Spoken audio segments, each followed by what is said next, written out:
Guys, is it just me, or do you also have things you've always wanted to do but never actually tried because you're scared of what might happen? Not scared because they're impossible, not scared because you don't have the time, just scared of the what ifs. Because honestly, guys, I have a whole list of things I want to try someday. The funny part is, sometimes you already know exactly what you want. You can picture it in your head. You can imagine how happy you'd be if it worked out. But the moment you get close to actually doing it, you freeze. It's like your brain suddenly becomes a lawyer. What if you fail? What if people laugh at you? What if you're not good enough? What if you embarrass yourself? And somehow those questions become stronger than your excitement. I remember when I wanted to start creating content. At first, it sounded exciting. I had ideas, I had topics, I even imagined people watching and enjoying what I made. But every time I thought about actually posting something, my confidence would disappear.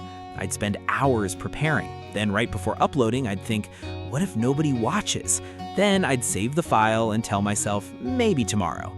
Guys, that tomorrow lasted a very long time. And the funny thing is, whenever I watched other people doing the exact thing I wanted to do, I'd think, wow, I wish I could do that.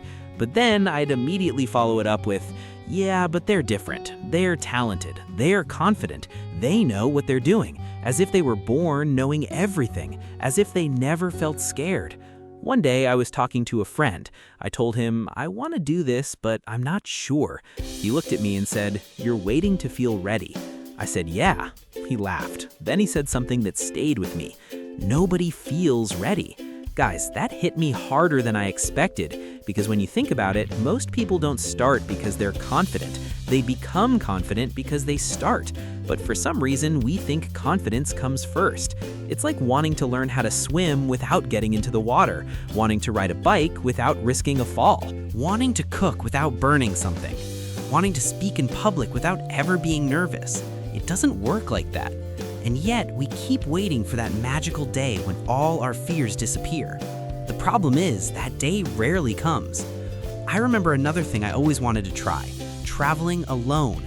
Guys, I used to think it looked amazing. Just imagine it. New places, new people, new experiences. No schedule except your own.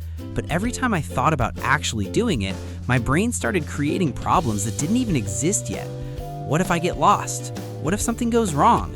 What if I look awkward by myself? Meanwhile, there are millions of people traveling alone every day.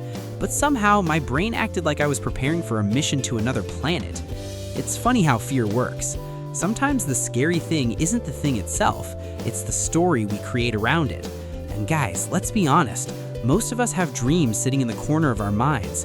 Starting a business, learning an instrument, writing a book, making videos, changing careers, learning a new skill, talking to someone we like, trying something completely new. The dream itself isn't the problem, the fear is. The fear of failing, the fear of looking stupid, the fear of starting at the bottom. Because nobody likes being bad at something. We want to be good immediately. We want the final result without the awkward beginning.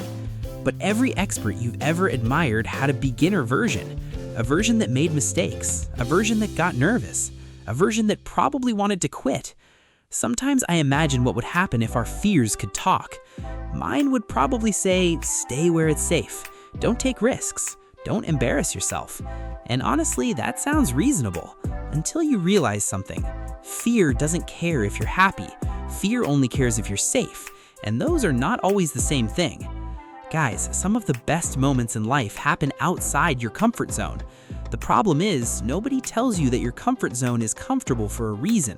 Leaving it feels weird, awkward, uncertain, sometimes even terrifying. But that's usually where growth begins. I learned that little by little, not through one huge brave moment, just small ones. Trying something even when I felt nervous, speaking up even when I wasn't sure, posting something even when I thought nobody would care, taking one step before I felt ready. And most of the time, the thing I feared wasn't nearly as scary as I imagined. Sometimes I failed, sometimes I looked silly, sometimes things didn't go the way I hoped, but life kept moving, the world didn't end. And every time I tried something, I gained something. Maybe not success, but experience. And experience has a funny way of turning fear into confidence. That's why now, whenever there's something I really want to do, I ask myself a different question. Instead of asking, what if I fail? I ask, what if it actually works? What if I enjoy it? What if it changes my life? What if this becomes one of the best decisions I've ever made? Because guys, we spend so much time imagining worst case scenarios.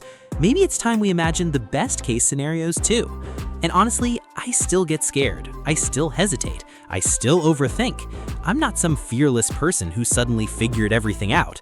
But I've learned that courage isn't the absence of fear. Sometimes courage is just moving forward while fear sits in the passenger seat. And while we're talking about things we've always wanted to do but we're afraid to try, guys, is it just me, or do you also have things you've always wanted to do but never actually tried because you're scared of what might happen?